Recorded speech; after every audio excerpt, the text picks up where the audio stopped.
Get ready, because what you're about to hear sounds like the plot of a ridiculous action movie written by a bored teenager.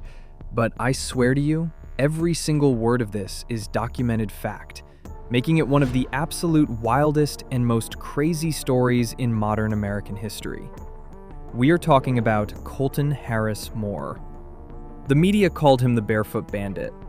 The FBI called him a nightmare. For 2 years, this kid, and I mean a kid, starting at age 16, led local cops, state troopers, Homeland Security, and federal agents on a goofy, terrifying, cross-continental goose chase. He stole cars, he stole boats, and despite having 0 minutes of flight training, he stole high-performance airplanes and flew them across state lines. And yeah, he did most of it without shoes. How does a teenager become a myth? It starts with a miserable childhood in a trailer in the woods of Camano Island, Washington. An abusive stepfather, an alcoholic mother. Colton learned early that the safest place to be was nowhere to be found. By age 7, he was living feral in the woods for days at a time. He wasn't just running away, he was training. He learned how to move silently, how to track, how to survive on nothing. By 12, he's racking up burglary charges. By 16, he's in a halfway house. And this is where the legend begins. April 2008. He's sentenced to 3 years in juvie. Colton decides, nah. He escapes out a second-story window and sprints into the dense Washington wilderness. The cops assume they'll pick him up in 24 hours when he gets hungry. They didn't see him for 2 years. Colton didn't just hide, he vaporized. He turned the sprawling woods of the Pacific Northwest into his personal living room. He became a ghost. He'd break into vacation homes, not to trash them, but just to live. He'd shower, steal a nice North Face jacket, maybe cook a steak, watch some cable TV, and then vanish before dawn. And the signature? He hated wearing shoes inside, because they were noisy and clunky. He preferred the sensory input of being barefoot. Homeowners would wake up to find muddy, size 15 footprints leading to their empty refrigerators. The Barefoot Bandit was born. The tension on Camano Island was ridiculous. This 6'5" teenager was treating the local police like NPCs in a video game. He committed over 100 burglaries in a year. They brought in canine units. Colton used pepper spray on his own tracks to confuse the dogs. They set up thermal imaging perimeters. He crawled right under their noses. He was embarrassing them. The locals were terrified, but also kinda impressed. Andy was cocky. He once broke into a sheriff's deputy's car and stole his tactical rifle. Another time, while actively being hunted, he ordered a pizza to a foreclosed house he was squatting in. The internet got hold of it. Suddenly, this delinquent kid is a folk hero, a modern-day Billy the Kid, sticking it to the man one stolen bag of Doritos at a time. Fan pages popped up. People were cheering for him to keep running. The cops were furious. But breaking into cabins gets boring. Colton needed faster transport. He started stealing cars. Subarus, Mercedes, whatever had keys handy. But he wasn't a great driver. He kept crashing them into ditches and sprinting away seconds before the cops arrived. The net was tightening. The island was too small. He needed a way off, and the ferries were watched. This is where the story goes from local news curiosity to international insanity. November 2008. Colton is cornered on Orcas Island. Cops everywhere. He sees a small Cessna 182 airplane at a tiny airport. Now, I need you to understand something. Colton Harris-Moore had never sat in the cockpit of an airplane in his life. He had 0 training. None. He breaks into the hangar. He finds the keys. He turns it on. And using knowledge he gained from reading the plane's operating manual during previous burglaries and playing Microsoft Flight Simulator, this lunatic revs the engine, taxis onto the runway in pitch blackness, and takes off. He flies for 300 miles. He crosses the Cascade Mountain Range in bad weather. But, spoiler alert, he doesn't know how to land. The plane runs out of gas over Yakima territory. He just aims it at the ground and hopes for the best. He crashes it into a snowy mountain slope. The plane is totaled. Colton?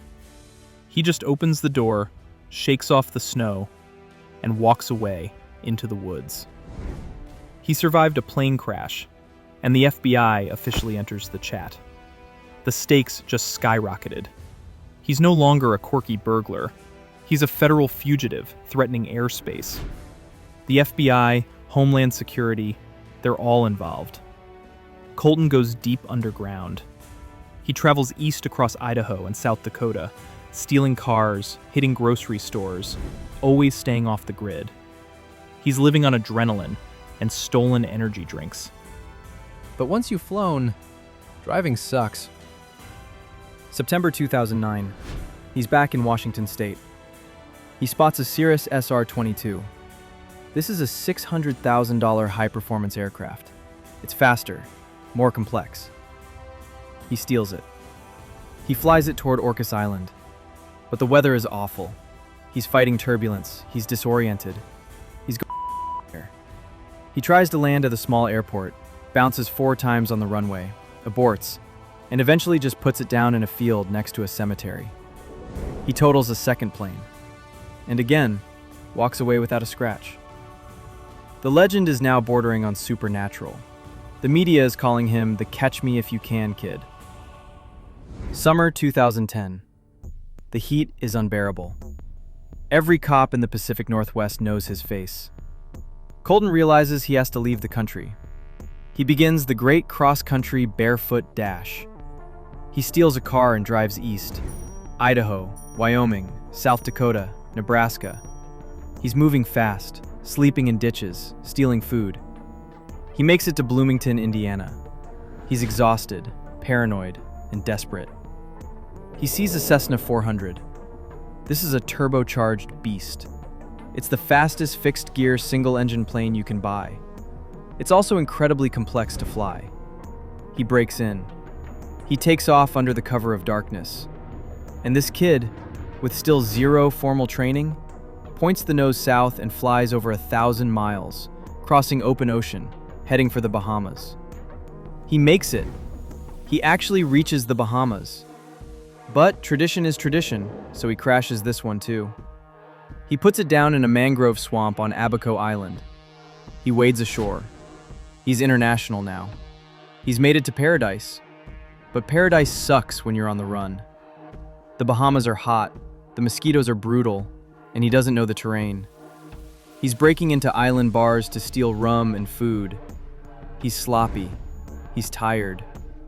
The FBI tracks the plane crash. They team up with the Royal Bahamas Police Force. They lock down the islands. They know he's on Eleuthera. The island is only 2 miles wide in some spots. There's nowhere left to run. July 11th, 2010. The end game. A security guard spots Colton trying to steal a 32-foot powerboat in the middle of the night. The police move in. Colton floors the boat. A high-speed aquatic chase erupts in the pitch-black harbor. Police boats are flanking him, sirens screaming, searchlights blinding him. They shoot out the engine of his boat. It's over. Police board the vessel. They find Colton hunched over, defeated. He puts a gun to his head, contemplating the end, but the police talk him down. They slap the cuffs on him.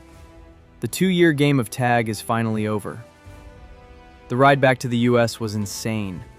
The FBI flew him home in a private jet, the first time he'd ever flown in a plane without stealing it first. He faced over 30 federal and state charges. The damage bill? Over $1.4 million in stolen planes, boats, and wrecked cars. He sold the movie rights to 20th Century Fox for over $1 million, all of which had to go toward paying back his victims. He took a plea deal. 7 years in prison. Colton got out in 2016. The wildest part? He wants to be an aeronautical engineer. He's trying to get his legitimate pilot's license. The kid who learned to fly by stealing planes now wants to build them. Was he a hero? No. He terrified people and wrecked people's property. Was he a villain? Maybe, but he never hurt anyone physically during his entire run. What he was a desperate kid with an almost superhuman capacity for survival and a reckless disregard for gravity. From sleeping in bear dens to crashing million-dollar aircraft in foreign countries, the saga of the Barefoot Bandit remains one of the absolute best weird stories ever told. If you remember this happening, let me know in the comments. And if you want more true crime insanity delivered at high speed, hit that subscribe button right now. Thanks for watching.